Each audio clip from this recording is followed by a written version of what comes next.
სასტუმრო ამბასადორი კაჭრეთი 20 ნოემბრიდან 22 ნოემბრის ჩათვლით პროექტ გოგოების ბანაკი თანასწორობა და ლიდერობისთვის მასპინძლობს. მონაწილეებს საშუალება აქვთ მოისმინოს სემინარები ქალთა გაძლიერების, გენდერული თანასწორობის ხელშეწყობის, დევნილ ქალთა მხარდაჭერის მიმართულებით.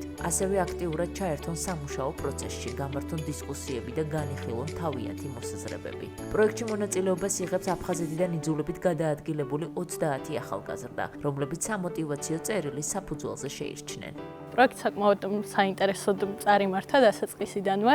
ძალიან დიდი მოლოდინები მაქვს ამ პროექტთან დაკავშირებით. ზოგადად ქალების გაძლიერება და გენდერული თანასწორობის გამოყოფა, ასე ვთქვათ, ეს მიმართულება ძალიან მნიშვნელოვანია ჩვენთვის.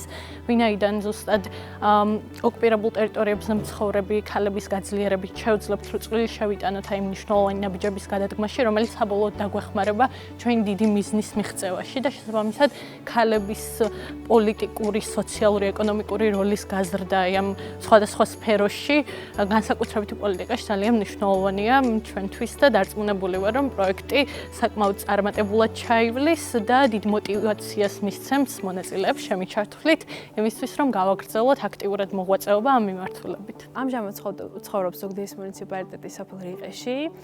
ჩემთვის ეს პროექტი ორმაგად მნიშვნელოვანია, იქიდან გამომდინარე, რომ ჩვენ სოფელში არსებობს ესეთი ორგანიზაცია, მთავარი თაობა, რომელიც ემსახურება ეგრეთ წოდებულ საზღვარგარეთ სოფელში მცხოვრები ახალგაზრდების გაძლიერებას და ძირითადად ეს ასე ვთქვათ ორგანიზაცია ემსახურება ახალგაზრდა ლიდერების გაძლიერებას, გოგონების გაძლიერებას და აქედან გამომდინარე ეს პროექტი ორმაგად მნიშვნელოვან პრიორიტეტს წარმოადგენს ჩემთვის, რადგან აქ მიღებული ცოდნა და გამოცდილება ჩემს ახალგაზრდებს გაუზია, რომ ჩავიდე ჩემს სოფელში და მათ გაუზია, რომ ეს ასე ვთქვათ მნიშვნელოვანი ინფორმაცია, რასაც ამ პროექტის ფარგლებში მივიღებ. გარდა მიღებული ცოდნისა, გავიცანი ძალიან კარგი ახალგაზრდა ლიდერი გოგონები, რომელთან ერთადაც გავაზიარეთ ჩემი ცოდნაც და მათი გამოცდილებაც მივიღე, რამაც ესე ვთქვათ, ორმაგად მოტივაცია მომცა, უფრო და უფრო მეტი გავაკეთო ამ სფეროში, გოგონების გაძლიერება და მათი ხელშეწყობა სხვადასხვა მიმართულებით.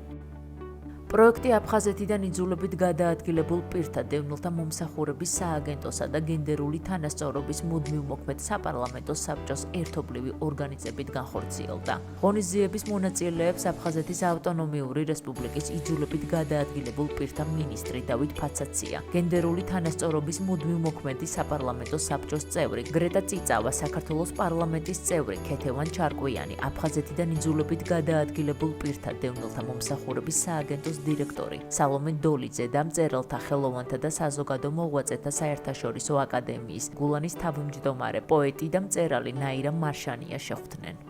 ეს პროექტი ხელშეუწყობს ჩვენს ახალგაზრდა დევნილ გოგონებს იმისთვის, რომ წარმატებულები იყვნენ განათლებისთვის, პირველ რიგში ხელშეწყობა მათი ბიზნეს საქმიანობის, ხელშეწყობა მათი განვითარების და განათლების ხარისხის და რაც ყველაზე მნიშვნელოვანია, ეს იქნება ჩვენი სამინისტროს და საქართველოს პარლამენტის ერთობლივი ღონისძიება, რომელიც ამ ჯერზე არ გაჩერდება, არამედ განვითარებადი იქნება და ეს ლიდერი ახალგაზრდა გოგონები იქნებიან ჩვენი შესაძლებლობა იმისთვის, რომ უფრო გაძლიერდნენ და შესაბამისად ჩვენი აფხაზეთის ახალგაზრდობა და საზოგადოება ძლიერი და წარმომადგენლობითი გახდეთ. ახალგაზრდების გააქტიურების და გენდერული თანასწორობის შესახებ ცნობიერების ამაღლების მიზნით გენდერული საბჭო მართავს არაერთ შეხვედრას ახალგაზრდებთან.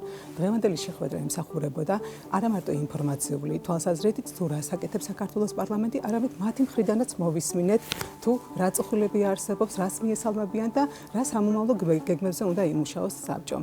ძალიან ნაყოფიერი იყო შეხვედრა და მივესალმები მსგავსი ტიპის შეხვედრებს. აღნიშნული პროექტის ფარგლებში აფხაზეთიდან დევნილი 30 გოგონა შეირჩა სპეციალური კრიტერიუმებით და იღებს მონაწილეობას ამ საინტერესო პროექტში. პროექტის ფარგლებში კვალიფიციური ტრენერი გაუწევს მათ მენტორობას და გაეცნობიან ისეთ საინტერესო თემებს, როგორიც არის დევნილთა აქტიური ჩართულობა სხვადასხვა გენდერის პროცესებში და მათი გაძლიერების სტრატეგიები.